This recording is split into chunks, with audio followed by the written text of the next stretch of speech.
Hi, this is Marcela Del Carmen. I'm the Chief Medical Officer for the MGPO, and I'm joined today by Dr. Carrie Palomera, who before COVID was a primary or is a primary care doctor in the Bullfinch Medical Group.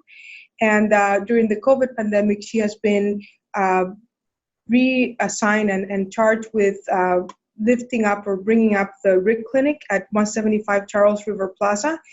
And in that role, Carrie was one of the co-directors for the clinic, is now probably going to be reassigned to Boston Hope. And she's also the director for the Center for Physician Wellbeing for the Department of Medicine. So Carrie, thank you for joining us in our Two Things today, and for all of the work that you've done along with your teammates to support the work at the RIC clinic at 175 Charles River Plaza. Thank you for having me, Marcella. I think one of the things that has been most enjoyable for us at the CRP RIC, and I think across all the RICs, is the chance to work with so many different people with different expertise, and that this is a joint effort between the Center for Disaster Medicine, ambulatory management, primary care, infection control, and you have people with a wide variety of experience and expertise and approaches that all come together in a really rapid way to iron out how a clinic can flow in a way that protects people, prepares them for the work they need to do, and takes great care of patients in the process. And especially knowing I got to work with you in working in internal medicine, seeing patients with respiratory complaints as an OBGYN. And we try really hard to make sure people feel prepared and safe, but I would love to hear what it was like for you.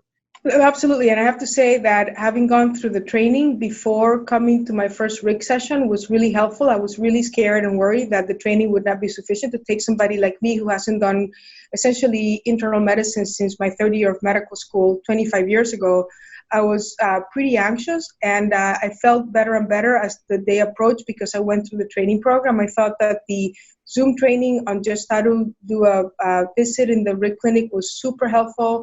And then I was able to do the video for how to appropriately use PPE. And so I increasingly felt more comfortable. But the night before, I was pretty anxious. I couldn't sleep. It was like June 30th before being an intern.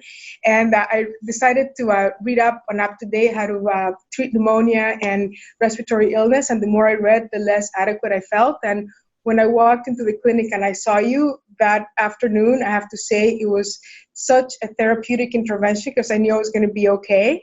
And having that time to get oriented to the clinic, and certainly having gone through that session, feeling so well supported in terms of the medical assistants, the nursing staff. You were there, of course, to sort of hold my hand throughout the whole afternoon, and then having really two primary care doctors who were literally outside the door if I needed something, just felt incredibly safe. And I remember leaving the RIC that day feeling very, not only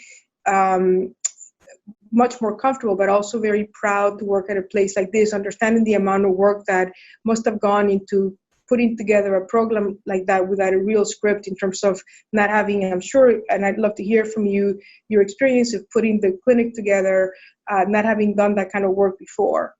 So I'd love to hear from you what that was like. Yeah, it's amazing these times where everybody wants to try to help in some way and also feels completely inadequate because there's literally none of us have done this before. And so we have to really rely and trust in each other, and you have to be able to hear so many people, different people's experience and expertise and feedback as you go along the way, presuming nothing that you've determined might work actually will work, and being open to changing it. And what we kept saying is, let's just try something and then we'll iterate as we go. And we did so much of that. And based on everyone's feedback, we were able to create some really great workflows and we really tried hard across the RICs to try to figure out how to keep those workflows consistent. So no matter which RIC you work at, the training for one will prepare you for the training at any of them. And one of the main things we tried to emphasize was just safety and clinician safety. And if you feel safe and you don't feel rushed, you will make better medical decisions and you'll protect yourself better. And so we really tried hard to continually send that message throughout the different RICs. I think that one of the wonderful things that I discovered and have discovered over my time in the RIC clinic has been, the use of technology. And as much as we complain about Epic and technology, I think that the teams that have put together the RIC clinics have done a great job of leveraging technology to really make people like me who don't do that kind of clinical work on a daily basis feel comfortable. And for example, the express pathway that you have, both to generate the clinical note to document the encounter, but also what's embedded in that, maybe you can speak a little bit to this, is that you can really click on a diagnosis and then it'll bring out or give you a screen that has all of the appropriate medical interventions that you need to think about, whether it's testing or actual medical treatment for the patient. For example, if you think there's a pneumonia. So for those of us that don't do that kind of work every day, it was just incredibly helpful and felt very safe that we were not going to be hurting anyone or compromising anyone's care.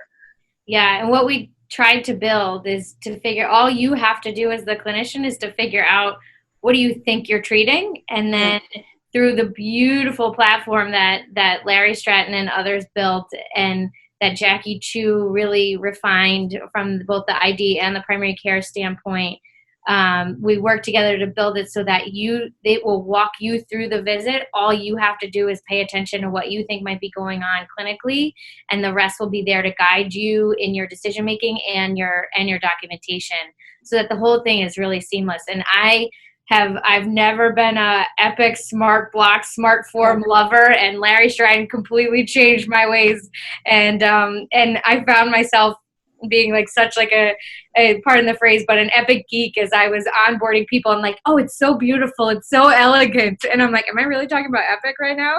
Yeah. No, it was wonderful, again, to be a user of the tool and feel like, all the stuff that I had tried to learn the night before through UpToDate, I really didn't need it because it was all really there in front of me. I want to speak to another part of the experience, which I remember when you were walking me from the orientation into the actual pod, where I was going to be seeing patients. It was amazing to watch you multitask, and you were doing 1,000 different things. You were talking to the people that were doing the PPE training for the doffing and donning, and then I remember that somebody told you there was a family member that had come in with a patient and they weren't sure where to put that person, and you were like, I'll be right there. And I was like, oh my God, how is she keeping all of this straight? But it reminded me of one of the challenges that we have now is to actually not only do work outside of our clinical comfort space, but also the work that may not necessarily be clinical work. And I saw you in that particular 10-minute time that it took us to go from one floor to the other, essentially do things that I'm sure are not in your primary workflow as a primary care doctor. You were a social worker, you were a trainer, and so I'd love to hear your thoughts and speak of that experience of how we can all feel helpful at this time, even if it's outside of doctoring or being clinicians. Yeah, I mean, that actually is, again, another one of the really fun parts of working in the RIC. I mean, one of the most memorable days that I had in the RIC was one of our busiest, and in that day I relieved a nurse so that she could go and functioned as the pod nurse so that she could go on break, and then when she got back I relieved the MA, and I was an MA for a little while, and I did phlebotomy, I did an EKG, I was helping transport patients. I mean, it's really just, you just pitch in wherever you're needed and however you're needed, and part of the fun actually is stepping outside of what you normally do. You get to understand another person's perspective in their role, and you also get to really connect with patients in different ways than you might otherwise normally connect with them. So I actually, I've been most impressed by the way different people have been able to step outside of their role groups and their usual tasks. And also I've been so struck by how good that feels to do. As physicians, we really have the greatest chance to serve in so many different roles because we actually are very transferable in what we can do in really awesome ways. And I think you're about to experience that yourself soon, right? Yes, I'm going to be going to the Chelsea RIC to translate. So, who knew that, I could, Spanish is my primary language, and so I'm happy to serve in that capacity. You also, and lastly, I want to touch on something that you just said, which is around this issue of connectivity. And at a time that we're all being asked to socially distance and isolate, which I think translates more around physical distancing. It was very powerful to me to be to have spent time with people that I don't work with clinically every day, and I feel like I've created for myself or developed a new other community of friends and colleagues, and many of whom I had, certainly in primary care, physicians and nursing staff that I had over the years shared patients with, but then to actually have the opportunity to provide care co-located. And for me, that included, as a gynecologist, seeing male patients with, again, things that you never think about that you'd ever be doing in your lifetime. But certainly I feel that that's been one of the wonderful gifts, if one could say that, about this experience, is in being able to expand my own community within MGH. And so I recognize that you've been a big part of that, and certainly creating this hybrid teams of people that can work together to deliver care has been, I would say, just a wonderful way to connect at a time that we all feel a little bit more isolated. Absolutely. I actually love that part of this job is that I get to come to work every day and be around people, and that's okay to do.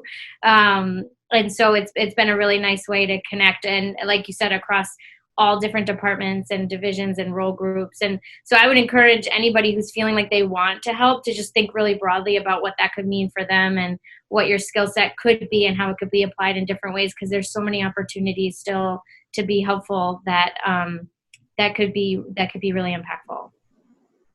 Thank you again, Carrie, for joining us this afternoon, and for all of the work that you have done, not only in the RIC clinics, but that you continue to do to promote also our physician wellness across the entire institution. So thank you.